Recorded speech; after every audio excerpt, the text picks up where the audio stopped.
सन्माननीय व्यासपीठ इथं उपस्थित असलेल्या सर्व माझ्या माता भगिनींनी, खरंच यायलाच आम्हाला जरा उशीर झाला, कारण याआधी एक कार्यक्रमात गेलो होतो, तिथेही भाषणं होते, तिथेही बरेच लोक उपस्थित असल्यामुळं तिथली भाषणं लांबली आणि यायला उशीर झाला, त्याबद्दल खरोखर मनापासून माफी मागतो।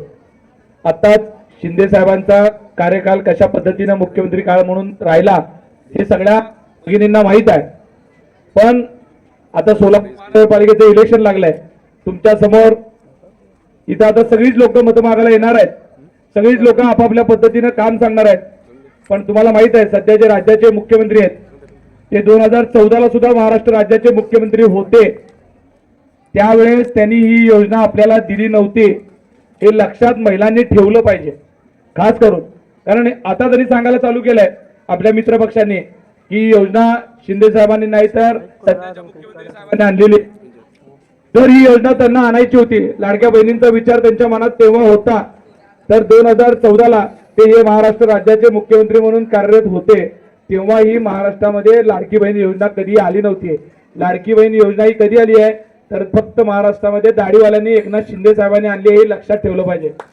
शिंदे साहेबांना ज्या पद्धतीने आता तुम्हाला बघितलं असेल, लोक सगळ्या परातून साहेबांना मदत करतायत, त्याच्या पाठीमागे उभा राहत आहेत।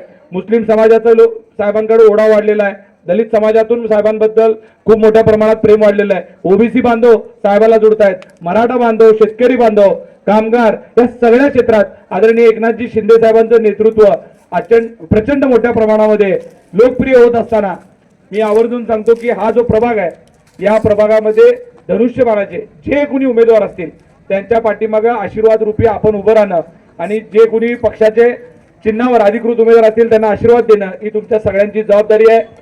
आपल्या भागाचा, आपल्या हक्काचा नगरसेवक आपल्या भागातनं झाला पाहिजे, हा विचार तुम्ही लोकांनी केला पाहिजे। आम्ही उमेदवार इथल्या लोकांना देऊ, सगळं करू, संधी देऊ, पण त्यांना निवडून आणण्याचं काम तुम्हा सगळ्यांना, माझ्या माता भगिनींना येणाऱ्या काळात करायचं आहे। खास करून युवक मित्रांना माझी विनंती आहे की तुम्ही तुमच्या हक्काचा नगरसेवक, तुमचा नगरसेवक गोळा करा, तुमच्या भागातला नगरसेवक असला पाहिजे, नाहीतर नगरसेवक राहतात एकीकडे आणि आपल्या भागात निवडून येतात, असं न होता तुम्ही तुमच्या हक्काचा नगरसेवक, तुमच्या गल्लीतला नगरसेवक, तुमच्या भागाचा नगरसेवक तयार करा।